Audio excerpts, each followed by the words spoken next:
Chosen one, the world loves a flattering sentence. A steady standard will always do more good. Compliments can be currency. Standards are constitution. They are the quiet laws by which your presence governs itself when nobody is taking minutes. Women do not gather toward you because you say beautiful things. They gather because you make beautiful things probable. Kindness likely, honesty usual, endings clean, beginnings measured, middles humane. Your standards do not announce themselves in slogans. They arrive as predictabilities a body can plan by, and the feminine body, weary of guessing, reads predictability as shelter. Your calendar is the first courtroom where your values testify.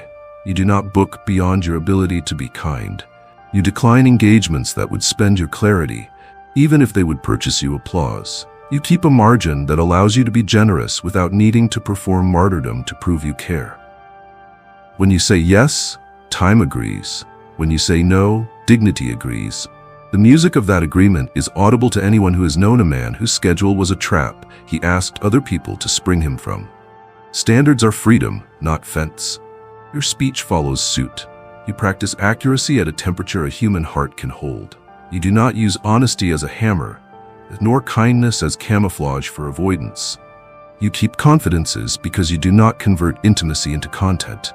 You correct privately unless harm has gone public. You compliment at the level of observation, not at the level of manipulation, so that praise can become a platform rather than an invoice. A woman who has been applauded by men who hope to purchase access can tell the difference in a syllable. Your words land and then they leave, like weather that cleans instead of floods. Your money tells on you in ways compliments cannot. You tip with the understanding that gratitude is most legible in numbers. You return what you borrow before anyone has to ask. You pay your portion without letting pride turn generosity into spectacle. You invest in the invisible architecture, childcare for the gathering you host, taxis for the late night you extended, food for the friend who has been feeding everyone else's courage. Standards in a wallet are not glamorous. They are the frictionless hinges on which trust swings. You steward attention with the same policy. Your eyes choose respect before appetite. They do not inventory a room for leverage. They take attendance so no one is lost. They look away when looking would turn a person into material. They look back when looking would anchor someone who is drifting toward the edge of a crowd.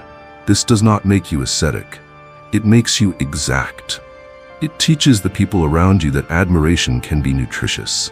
The standard becomes obvious long before the compliment is spoken. In your presence, beauty does not have to pay for its visibility. Your boundaries are not barbed wire. They are hedgerows, alive, visible, and meant to preserve a habitat. You do not allow gossip to hire your silence as complicity. You stop stories that spend the absent because you want the room to stay safe for the present. You walk away from entertainment that trains the conscience to laugh at its own alarms. You end the night before tenderness turns brittle. None of this requires theatrics. All of it installs custom. Custom becomes culture. Culture is what remains when nobody is trying. The chosen ones reinforce these customs in each other until they become the obvious way to be. You distribute credit like an honest accountant. Where a lesser man would turn we into I, you draw arrows backward until the quiet labor finds its ledger. You name the assistant who moved mountains while answering emails at midnight. You name the friend whose unglamorous feedback kept your idea from becoming a mess with good hair. You name the elder whose 2-line blessing did more than your 20-slide deck. These acknowledgments are not networking. They are nutrition. They teach the room to metabolize success without malice. They show the feminine that your power does not require annexation to feel alive. Your standard for conflict is equally legible. You enter it only when the truth can be advanced or harm reduced. You keep force proportionate to danger rather than to the size of your ego. You separate the person from the problem and refuse to turn victory into humiliation. You apologize in the active voice. You change the behavior that made apology necessary. You follow up later to verify that the repair held. Compliments cannot do this work. Policies can. Policies written in a soul become posture. Posture becomes aura. Your digital life obeys the same laws as your physical one. You refuse the dopamine economy that recruits outrage and calls it engagement. You do not slide into messages that your in-person self would be ashamed to host. You do not build a brand out of borrowed wounds. You do not make a stage out of someone else's confession. When you vanish for Sabbath, you do it without turning your absence into a cliffhanger designed to harvest attention. You are the same man in glass as you are in skin. That sameness is the rarest luxury in a mimic's era. It reads as sanity. There is a domestic register to your standards that rarely earns a quote, but always earns a home. You wash what you used. You fix what you broke. You put back what you moved. You create a space where surprise is a delight instead of a threat. Your care is so consistent that guests stop apologizing for existing. This is not about neatness. It is about negotiation, what the room has to negotiate with itself to stay livable. Your standard lowers that cost until presence feels affordable again. And then there is the way your standards hold when no one is watching you hold them. You recycle the clever remark that would have won the moment and cost the relationship. You leave the last word on the table so the conversation can end with room to breathe.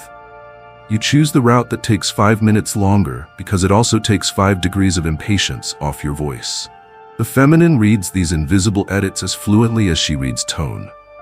She does not need the manifesto of your values. She needs the evidence. She has it. Be proud here, chosen one. Not of how handsomely you can speak your ideals, but of how silently your days keep them. Pride, rightly aimed, will help you maintain the rails when fatigue asks you to coast. Maintain them anyway. Keep choosing the schedule that lets kindness keep its posture. Keep choosing the truth that will still be true after your mood changes. Keep choosing endings that do not send tomorrow a bill. Keep choosing beginnings that do not require anyone else to shrink. Keep choosing middles that do not turn people into scenery for your legend. The compliments will come and go. The standard will keep cooking the meal. And the women who enter your orbit will not only want your aura, they will trust it. That trust is the loudest thing you will ever say, and you will have said it without raising your voice.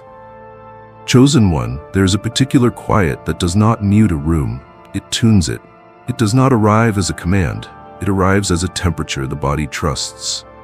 She has lived long enough in climates where attention was a storm front and charm was a wind that changed its story without warning.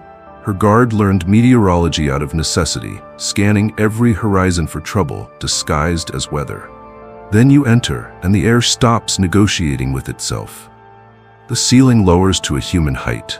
The noise in her head separates into notes she can identify. She is not charmed into softness, she is released into it. Your calm is not the absence of heat, it is heat that knows its job. It keeps tea warm without boiling it dry. It keeps conversation steady enough that truth can stand without wobbling. It keeps desire from outrunning consent and keeps humor from filing expense reports under cruelty. She notices the way you pause before you answer, and how the pause never feels like a power play. She notices the way you hear, not only the words, but the breathing behind them, and how your patience does not demand a performance in return. The guard she wears is not a costume, it is a compromise. Your presence gives her the rare luxury of not having to choose between armor and exposure. The calm you carry is practical. It shows up in the small seams where panic likes to hide. When a plan frays, you do not turn the room into a referendum on competence. You reach for the simple fix at hand, thread it through, and hand the hour back to usefulness. When a story arrives tangled, you do not take the knot and make it theater. You hold the loose ends without tugging, and let the teller find her own rhythm.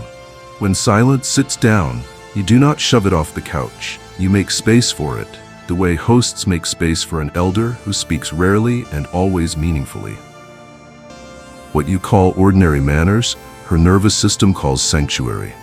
There is a way you handle time that widens trust without asking for it. You do not try to convince minutes to be more than they are, you arrange them so they can do their work without complaint.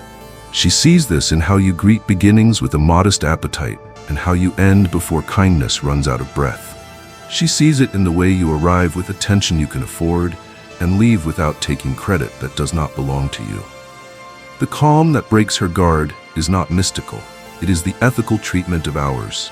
She tests you without plotting to, the way a musician tests a new room by humming. The hum is small, a detail dropped casually, a confession offered without preface, a joke that could turn mean if caught by the wrong wind. Your response is a barometer. You do not collect facts like souvenirs for later use. You do not sharpen the joke on someone who wasn't there to consent to it. You do not inflate the confession into a badge that makes you seem deep by proximity. You do what calm does. You let what is precious remain precious, unspent and unexhibited. Her guard, which has been hired too many times to be the security staff for other people's egos, clocks out early. The discipline underneath your calm becomes visible when you make a mistake. Because you will. Calm that depends on perfection will always shatter at the first dropped plate. Yours doesn't. You misstep and you don't audition your eloquence to cover it. You make a small, accurate repair. You change your angle so the same thing is less likely tomorrow. You circle back later without announcing that you are circling back. This is the kind of competence that feels like a lullaby to a weary body. It tells her that she will not have to parent your growth for you to remain worthy of closeness. Your calm is not neutral, it's benevolent. It bends toward dignity as naturally as a plant bends toward light. You stand where the doorway needs a person. You sit where the long-winded need an audience.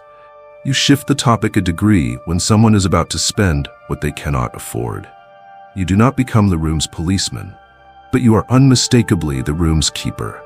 The feminine recognizes the difference and respects it.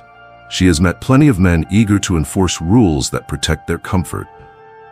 She has met fewer willing to keep a door open without asking the person walking through to pay with a piece of themselves. There is a physical grammar to your calm that makes it readable even to strangers. Your shoulders announce that strength isn't auditioning. Your hands learn the art of being useful without being busy. Your face keeps the capacity for wonder within reach, so curiosity never has to fight boredom to be heard. You stand neither too close nor too far, and the distance is not a calculation, it is an instinct you trained by listening. She steps into that grammar and discovers that her own posture changes. Chin unforced, breath unhoarded, laugh unarmored.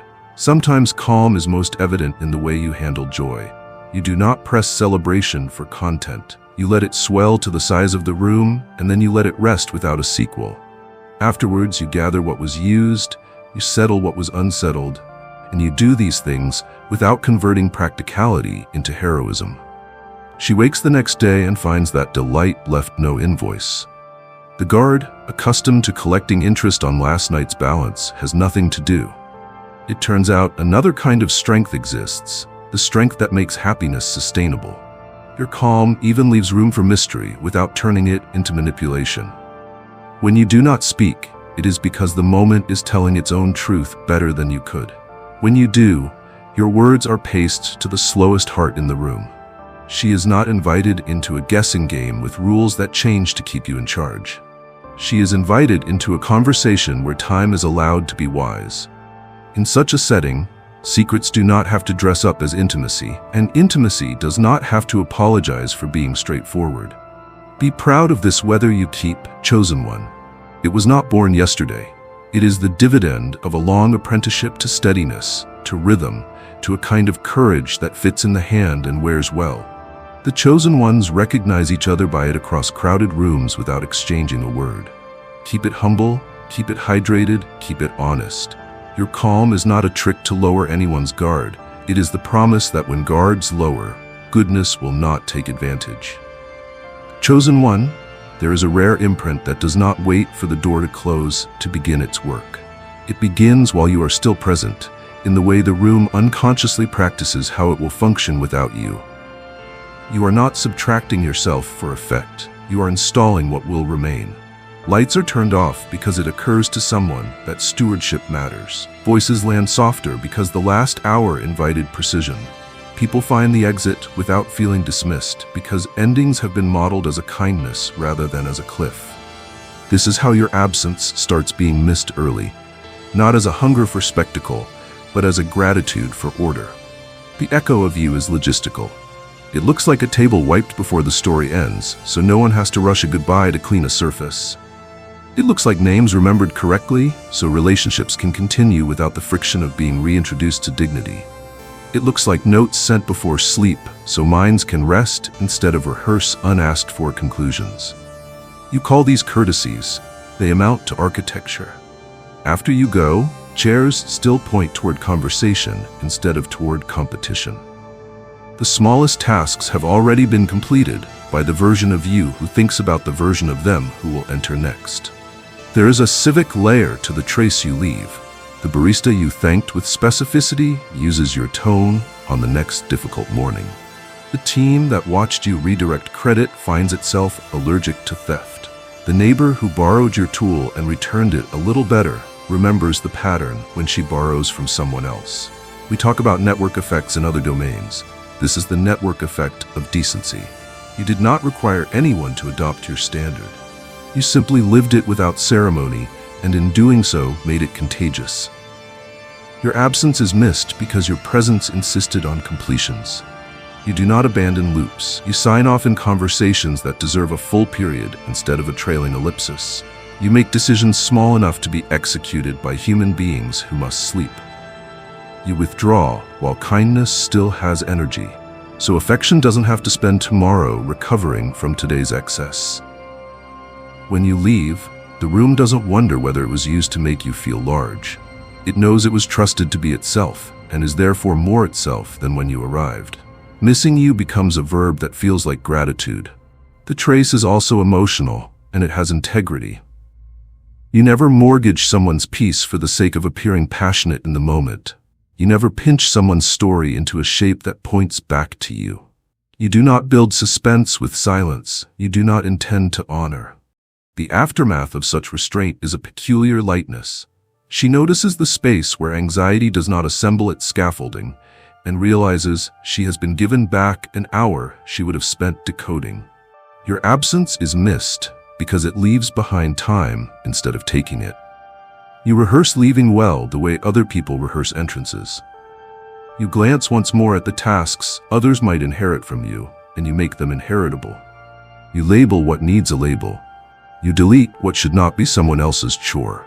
You place a small blessing where a future hand will land. A crisp instruction, a spare battery, a sentence that tells the truth kindly. None of this is dramatic. All of it is the opposite of extraction. The room you leave is more usable than the room you entered. That is not modesty, that is mastery. There is a spiritual seam in this too. You do not pretend to be indispensable. You do not feed on dependency and call it leadership. You build so that the center of a thing can hold without you, and then you trust it too. In that trust, the room hears an unusual permission to continue. Women sense it faster than most, because they have so often had to keep things running quietly while others performed loud departures. Your way of leaving does not ask them to double their labor. It reduces their load before you ask the handle of the door to agree. When you are gone, certain sounds remain. Laughter finds the key you brought it to and returns there without needing you to conduct. Apologies arrive earlier because the model of earlier apology is still in the air. Gratitude becomes fluent because it was spoken with proper grammar for an hour and nobody corrected the accent to make it fashionable. This is the music of residue. It is not the echo of a performance, it is the score of a standard. The body, hearing it, says, "He was here, and then, even better, we can keep this going." Your absence is also missed in the way attention behaves. Eyes do not revert to scavenging, they remember how to rest. The inventory impulse that turns people into aisles loosens its grip. The habit of welcoming the quiet voice persists for one more round. This is a civic miracle in miniature. To leave behind attention that does not pillage is to leave behind a seedbed. Things grow there that otherwise would have been stepped on by hurry. Sometimes the proof that you were a good steward is that you are invited back not to save the day, but to see how it thrives. You arrive then without claiming a founder's discount on humility. You stand at the wall and smile while others do the work you once taught the scaffolding for, and you do not require the room to declare that it still needs you in the same way. Your pride is clean enough to let legacy become collaboration. The chosen ones recognize this as the natural end of good authority, to become part of the furniture of a culture, not the headline of it. Be proud of being missed like this, chosen one. Not as a hunger for your noise, but as a gratitude for your order. Not as nostalgia for spectacle, but as memory of ease. Keep tending the conditions that make such residue possible. Keep building exits that do not make entrance a debt. Keep treating every threshold as a chance to practice a kind of disappearing that multiplies presence. The best rooms will start to feel pre-organized when you cross them. Not because you are magical, but because you have become the sort of person whose afterimage is usable. That is the quietest form of fame. It travels farther than applause and lasts longer than introductions. It is what the world means when it says, "He left and somehow we are still breathing better." Chosen one, there is a sovereignty to you now that cannot be borrowed and will not be pawned. It does not swagger or sulk. It does not announce itself on arrival or sulk when it is not named. It is the steady gift of a man who has learned to source light from an interior sun, who treats attention as weather, pleasant when it's mild, irrelevant when it storms, never the determinant of his planting season. Before, you measured days by applause and silences, by anxieties. Now the ruler you use was carved by discernment. It fits in your pocket. You check it quietly when no one is watching and adjust your course by degrees that only devotion would notice. Women feel this immediately, not as distance, but as relief. A man who is not starved by the gaze cannot be bribed by it either. You learn to sit in public like a shoreline, welcoming whatever arrives, refusing erosion. When eyes gather, you do not turn them into mirrors. You do not harvest their voltage to run your systems. You let them be what they are. Then you keep working. A conversation with a stranger is conducted at human volume. An old friend is greeted with the kind of memory that makes years seem measured, not vanished. A newcomer to the table is given the right of way without being turned into a project. The room senses that your worth is not up for auction and therefore does not have to bid. The price of everything drops. In the lowered commerce of attention, meaning can afford to show up. You have become fluent in a warm detachment. It is not chill. It is clarity with a pulse. You are available without being annexed, generous without being drained, amused without being hypnotized.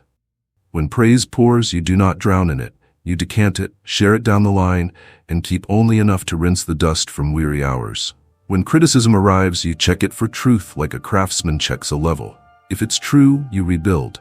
If it's crooked, you set it down without throwing it back. The feminine reads this composure as shelter. She has met too many men whose temperature rises and falls with the thermostat of the room. You stay a steady season. Her body chooses spring. The absence of need in you is not absence of desire. Desire in your care has matured out of begging. It is a sovereign guest at your own table. You can want without bargaining, pursue without performing, ask without assuming. You approach beauty the way a pilgrim approaches an altar, aware of what is holy, unwilling to pocket it, unafraid to be changed by it. This prevents the ancient mistake of many men, making a woman's attention into architecture and then blaming her when the house falls. You build your house on rock. Her presence becomes weather your house enjoys, rather than a roof your house requires. That way, when rain comes, and it always does, the room is grateful, not flooded. You have recalibrated your relationship to being overlooked. Once, invisibility felt like theft. Now it feels like rest. You do not enter every conversation to draw a map of your competence. You enter some to hold a lantern for someone else's map. This is not modesty. It is mastery of scale. Because you do not need to be the center, you are free to become a center. Quiet gravity that lets a circle form. Watch how often you are copied without being credited. The cadence of your greetings, the pace at which you close a meeting, the way you return a room to usability after laughter has done its good disorder. None of this asks for eyes. All of it trains them. Your rituals protect this sovereignty not as superstition, but as structure. The phone is face down because you are faced toward the person in front of you. The chair is chosen with an eye for margins, so the quiet voice has a path. The first minutes after you wake are given to breath and to a sentence honest enough to hold the day without hosting it. Here's what matters. Here's what I won't barter. Here's where I'll be gentle even if I'm right. You are not perfect at these things. You are practiced. Practice is what the body trusts. The feminine hears the metronome of your morning in the way your evening does not rattle. Your interior court has learned to adjourn early when ego wants to litigate. You do not try yourself in absentia based on imagined indictments. You do not summon crowds to acquit you when solitude could have educated you. You take counsel from those licensed to contradict you. You carry their corrections quietly until they become capacity. Eyes, when they do arrive to find a man already in session with his conscience. They respect the jurisdiction. They behave. Notice how your humor has changed shape now that you are no longer auditioning. You laugh in a register that doesn't require collateral damage. You tell stories without positioning yourself as the hero or the victim. You let silence punctuate the punchline. You allow surprise to be unphotographed. The memory written in your company does not need editing to look good later. That memory is why you stay in people's minds when you leave their screens. It is also why the screen matters less to you than the room less than the person less than the truth you will face together. There is a civic dimension to your detachment that makes the commons gentler. You wave someone into your lane and do not speed up to make it look magnanimous. You glance at the person cleaning the table and signal that their labor is seen without turning it into a performance. You return the cart, the message, the dignity. This is not contempt. It is culture. And culture is what remains when nobody is filming. The chosen ones recognize this economy and keep feeding it, not for reputation, but because their souls run better on it. You have learned to bless the gaze itself. When it comes from the feminine, curious, playful, measuring whether the house you say you built is a place where she could exhale, you meet it with eyes that are furniture, not traps. When it comes from hunger, desperate, transactional, eager to spend you meet it with boundaries that are doors, not walls. When it comes from malice, you will know it. Your calm does not audition to be unbothered. It simply refuses to turn someone else's wound into your weather. You remain legible, aligned, available. You remain. Be proud of this posture. Chosen one. Pride here is not a parade. It is a plumb line. It keeps the wall true when storms visit. It keeps your yes from needing their eyes to stand up. It keeps your no from demanding applause to be believed. That kind of pride does not harden you. It hollows you out for breath to move through. It is why women keep being drawn to your orbit without fearing conscription. You are not a vacancy hunting tenants. You are a city with lights on, funded by your own power, happy to host travelers who arrive with their names intact. Chosen one, there is a moment when a life stops being an argument and becomes a reference. You have crossed it. Others point to you not to prove a point, but to find their place on the map. Your name circulates as a shorthand for a way things can be held. Conversations that end while kindness still has strength. Boundaries kept without theatrics. Laughter that remembers to leave the room cleaner than it found it. Desire that knows the grammar of consent better than the poetry of conquest. A standard is not a slogan, it is gravity. It does not plead. It pulls. You did not seize this role. You were drafted by consistency. Standards accrue where patterns refuse to fail. You showed up and kept showing. You changed what needed changing without needing to be congratulated for changing. You returned when repair required a second visit. You made your presence predictable in the right ways. Predictably kind, predictably accurate, predictably uninterested in spending other people's energy to balance your accounts. The feminine respond to such predictability with the one thing no brand can force: trust. The trust becomes permission. The permission becomes a climate where their brightness can breathe at full wattage without catching fire. Being the standard is not about being the tallest thing in the room. It is about being the thing the tallest things lean against when wind picks up. You are the keel under the flash of sails, the rhythm under the improvisation, the kitchen that makes the feast repeatable after the magic has been eaten. You do not deputize your standard to patrol others. You deputize it to protect culture. When gossip tries to hire laughter, your silence refuses the contract. When urgency tries to colonize hours, your pacing restores jurisdiction. When flattery brings a bribe, your gratitude accepts the good and leaves the hook on the table. The room adapts. It remembers. There is administration to living as a standard. You write things down so memory does not become a tyrant. You name roles so resentment does not become a ghost employee. You put tools back where hands will expect them because frustration is a tax and you are done paying it with human tenderness. This may sound domestic. It is empire work. The most spiritual miracles are often mechanical. A calendar that protects Sabbath, a budget that funds generosity, a bedtime that lets patience be possible tomorrow. Women watch this scaffolding and relax into their gifts because they are no longer required to be the entire building crew every day just to sing in their own rooms. Your standard scales through imitation more than instruction. You do not corner younger men with lectures. You invite them into errands that reveal your habits without ceremony. They watch you ask for the manager, not to lodge complaint, but to lodge praise. They watch you end a heated exchange with a sentence that rescues dignity for both sides.